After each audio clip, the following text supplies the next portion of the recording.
All right, chapter 8 this week. What was chapter 8 all about, Sandy? Chapter 8, building playbook. That was last week. You're perfect. Sorry, I forgot to change the title, but everything else I changed. Oh, okay. Got it. Architecture Week intentionally. Use strategic time blocking.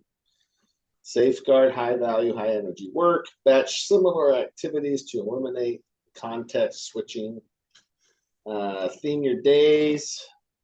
You know, we tried that for about the second week that you were here. Remember? Strategic We had like, block. oh, this day we're going to do this, and this day we're going to do that. Yes. We did. It's still like that kind of program like that. We just haven't really. Execution's been a little lacking on somebody's part. Yeah, I was going to say why. It's tough because I think we can figure out we can figure out a flow on some of this stuff, but construction's coming at you with a bunch of different things at a bunch of different times. I was thinking about like, is it possible for say Sean and Jared to have a time block for bid reviews? That's like kind of tough, you know. But it's possible to try to get into it's completely possible. There is low key. There's a time block there. And then for me and Sean, it's like project updates.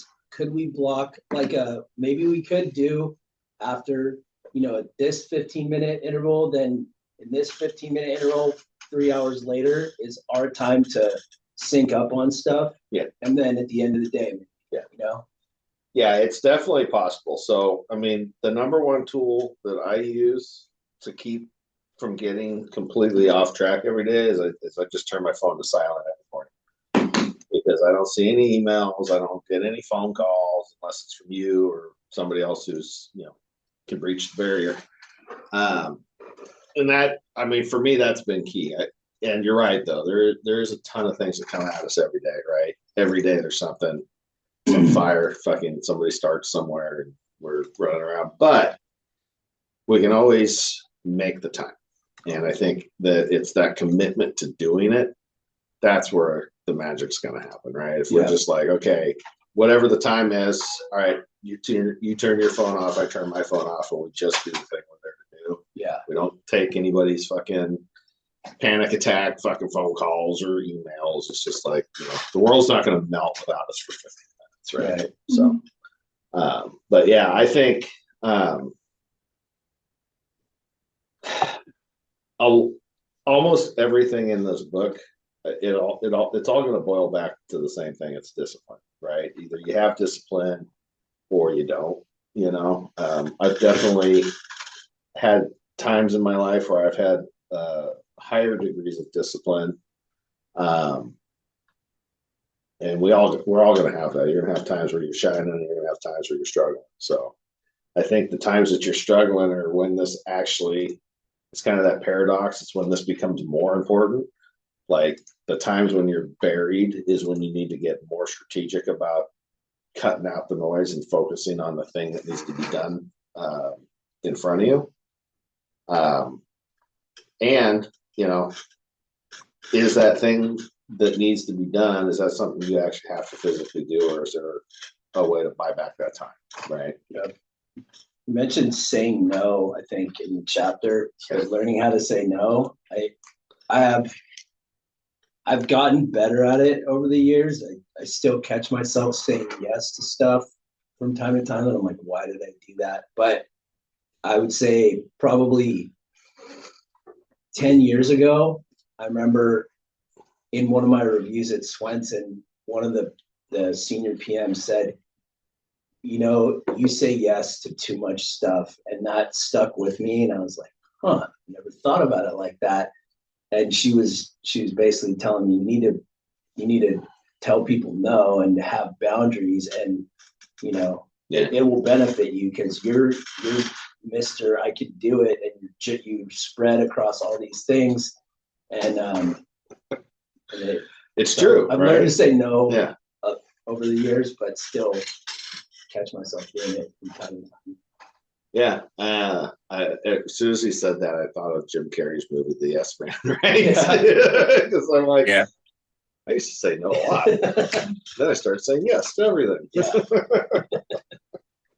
Yeah, I stopped saying yes a lot lately, and I've noticed that the phone calls from friends have greatly thinned out because they know that I'm not going to say yes all the time now. But it used to be yes, yes to everything. You know, my 3 older siblings, when they needed something, I would drop anything and just help them because they were, you know, the older gods to me.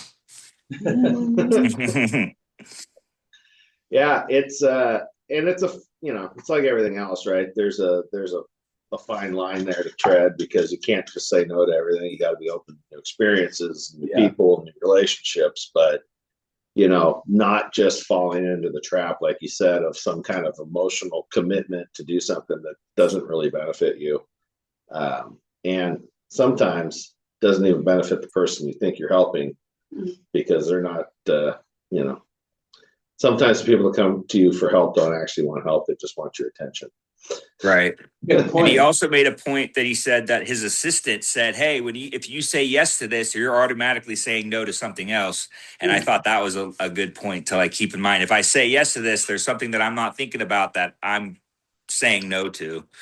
So, well, and it's a little hard to hear, but I think all of us have probably too much white space on our calendar, right? Grant talks about that all the time. He's like, dude, all the problems in your life start in the white space. Like, if you've got nothing to do, you're going to go find something destructive to do. And I think that, I was thinking that I have quite a bit of white space on my calendar, even though I don't feel like I do. It's there. I just ignore it and I keep pushing through whatever thing pops up in front of me and keeps me distracted. Yeah, his walkthrough of a work day where he's like, okay, you got a 15-minute gap here, a 30-minute gap, and then he calculated it's like you have a 90 minutes of unused time. That was another good point, I thought, because I definitely catch myself doing that shit, and it's just like, nope, get off the computer, go do something else. Yeah, there's 168 hours in every week, right? We all get the same amount of time every week. The guys that are burning 75, 80 hours a week fucking around are not going to get as far as the guys who are, strategic with 80 hours of that week, right? And everybody's got to sleep and eat, but there's always places where we can improve. And, that's the thing about reaching your potential is once you've reached it, then there's another level for you to go after. So you either are committed to continual improvement or you're not. And that doesn't mean you don't fall down once in a while. That's okay too, right? Can't beat yourself up every time you miss a step, which is what I do. So I gotta give yourself some slack. Some grace. Give yourself grace. I like his batching technique. I try to do that with installs on certain days. If I can, I'll be like, okay, well, I have 3 installs this week. Let's see if I can put them all together on one day. That helps me a lot where I can just keep on the install mentality and load up my truck one time and have all my tools. I like that idea. That's good. You're in the flow state of install. You're wearing your grubbies, as Jesse Nickel used to call them, so you're not like wearing nice clothes when you go out to fuck them up on an install. It's all like essential there. Yeah. I've fucked up a lot of clothes over the years, and now I have to have like my boots and all this other shit. Now I'm like, okay, this is my dirty clothes. I even have like a paint sweatshirt. It's one of the old Galt elementary school sweatshirts that grandma had that I just kind of ruined. And I'm like, well, now it's official. It's my paint sweatshirt. Yeah, paint shirt. Awesome. Anybody else want to chime in on this week's reading? Yeah. I'll go again real quick on that. The what does he talk about? Switching tasks. Yeah. That is so true. When we do a lot of jumping around, it has to happen, but it definitely takes away from productivity when you jump from one thing to another. And I know in Jared's position, it's got to be a big deal because I've been there before, trying to do takeoffs and keep your mind all aligned, and you're noticing details on plans while you're marking them up, and it's like kind of have to be in that state. And then if me or Sean walks in and goes, hey, dude, need you to like write this proposal and switch from a Plan Swift Bluebeam move or SharpSoft into Microsoft Word, it's just like that crushes a lot of momentum. And, you know, just that's what I was thinking of when he was. That stood out for me as well. Because with the whole social media thing, I've got usually three areas I'm working on. And if I get interrupted, it's like, damn, all right, what was that sequence I was doing? And it does, it really does mess you up. Yeah, we have an open door policy at the shop, and when I'm in the middle of something and then somebody walks in, I'll talk to them for a half hour, depending on, doesn't matter how long I talk to them, but then I sit back at the computer. I'm like, all right, what the hell was I doing? And I have to it takes like 5 to 10 minutes to really remember, oh, okay, I'm in the middle of this thing. Okay, gotcha. Oh yeah, like what he said when he's sitting in his office, his home office, he's like, I can see the door. I know there's someone there and they know I'm looking, but I'm just like, hey, I got a thing to do. I'm like, that's commitment. Yeah. That's commitment. I've noticed it over the past, I mean, what has it been? Over a year now, as when Sean and I were just sitting in here trying to, you know, I'd do some takeoffs, start building the spreadsheet. Sean would come in, we'd do a bid review, we would get the work, we'd be writing the contracts, then it'd come time to bill the work. And now with all the addition of people, the horsepower has revved up big time where, you know, billing for me takes, now it's like 10 to 15 minutes of me and Heather just going back and forth, you know, and then it gets handled and Jared's running all the takeoffs and estimates, and it really does let us each specialize in what we're supposed to be doing. Sandy doing follow-ups.